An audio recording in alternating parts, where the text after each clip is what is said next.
Hello everyone, this is Syed Malik, and till now we have completed all the problems of journal entries and first problem of ledger from the textbook of Telugu Academy, Board of Intermediate Education, first year. Now let us see the problem number 10, that is prepare Pawan account from the following. 1st March 2018. So let us understand the question. Just we need to prepare Pawan account. ये particular problem में owner का नाम mention नहीं है.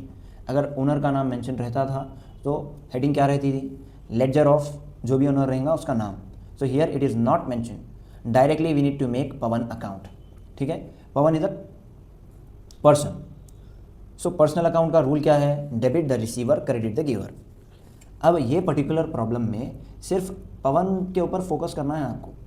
If Pawan is a receiver, debit side लिखना है. If Pawan is a giver, credit side लिखना है. Simple and easy.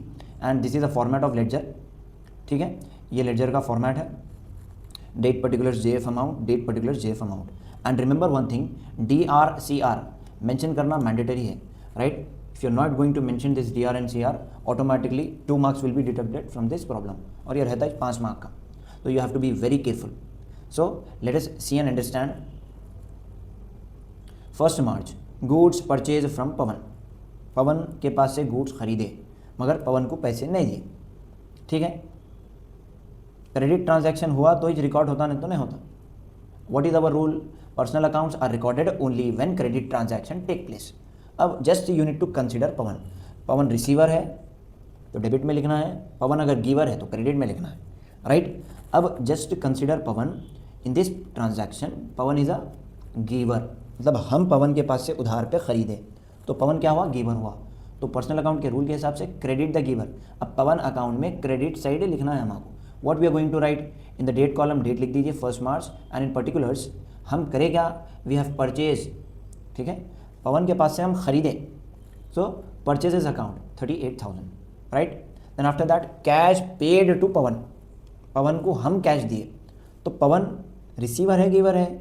Pawan is a receiver. तो according to the rule of personal account, debit the receiver, debit side हाथ लेके जाना है. We will write date and to cash. क्या दिए पवन को? हम कैश दिए.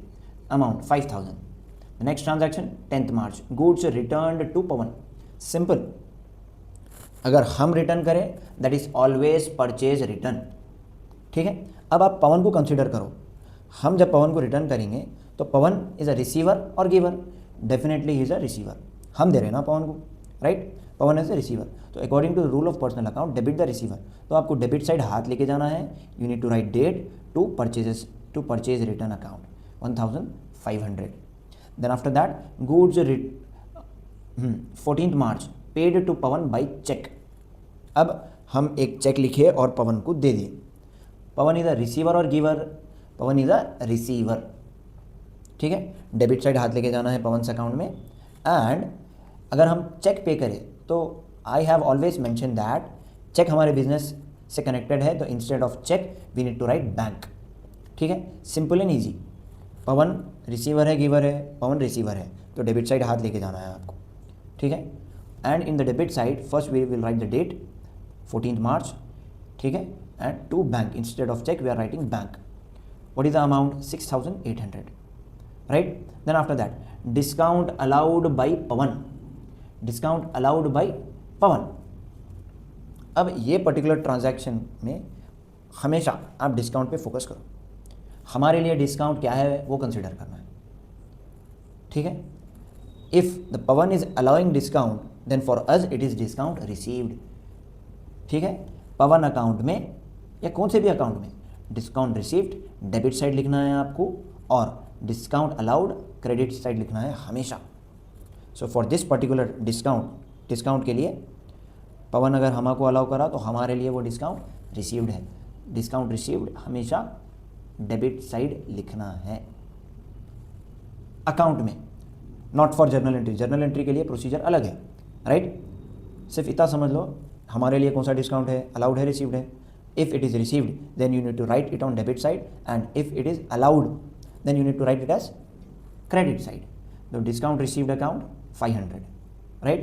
And everything is done. No, we have one particular transaction, and that is goods purchased from Pawan for cash. अब in this particular transaction Pawan ना receiver है ना giver है, because this is a cash transaction. हमारा rule क्या था, personal accounts are recorded only when credit transaction take place. तो cash transaction के लिए कैश ट्रांजैक्शन को क्रेडिट ट्रांजैक्शन में मर्ज करना नहीं है, ठीक है। पर्सनल अकाउंट्स से इसका ताल्लुक ही नहीं रहता कैश ट्रांजैक्शन का, राइट। गुड्स खरीदे, पैसे दे डाले, सिंपल। पवन ये ट्रांजैक्शन में इसका कुछ भी कनेक्शन नहीं है। Only when if you are purchasing goods on credit और selling goods on credit, then only we have to record personal account. और पवन एक पर्सनल अकाउंट है, दिस इज कैश ट्रांजैक्शन, इन दोनों का कनेक्शन नहीं रहता, right. Then what we are doing, furniture purchased from पवन। पवन के पास से फर्नीचर खरीदे, पैसे दिए उसको नहीं, 8,000 का फर्नीचर खरीदे, but we have not paid cash, इधर लिखा हुआ नहीं है, just it is mention that furniture purchase from Pavan ₹8,000। 8,000 का फर्नीचर पवन के पास से खरीदे, मगर हम उसको पैसे नहीं दिए। तो now tell me, Pavan is a receiver और giver? Pavan is a giver, so according to the rule of personal account credit the giver, इसीलिए हाथ क्रेडिट साइड लेके जाना है अकाउंट में। What we need to write, by furniture. By purchases लिखना नहीं है, परचेजेस सिर्फ गुड्स के लिए आता, मगर फर्नीचर आपका एसेट है, राइट। जो खरीदे वो लिखा by furniture account, everything is done. Now we need to do total.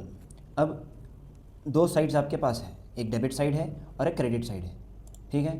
If you calculate the debit total तो कितना आता हमको 13,800, और क्रेडिट का टोटल कैलकुलेट करें तो कितना आ रहा 46,000, राइट।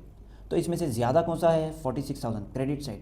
तो जो ज़्यादा है वो हम दोनों तरफ लिख देते, राइट, इन इक्वलाइज पोजीशन, ठीक है।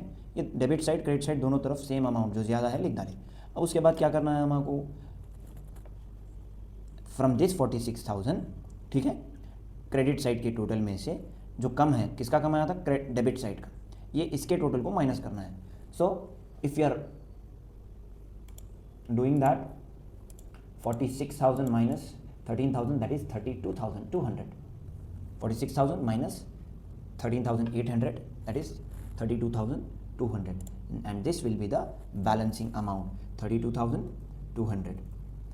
अब remember one thing, balance carry down करने के बाद बैलेंस ब्रॉट डाउन करना आपकी ड्यूटी रहती है। What I told, balance carry down की डेट, लास्ट डेट मेंशन करना है आपको महीने की, right, and balance brought down की डेट अगले महीने की पहली तारीख, the next date, right.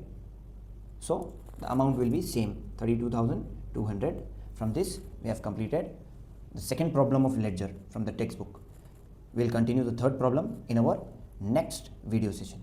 Thank you. Stay connected with Ranks, the Institute of Commerce.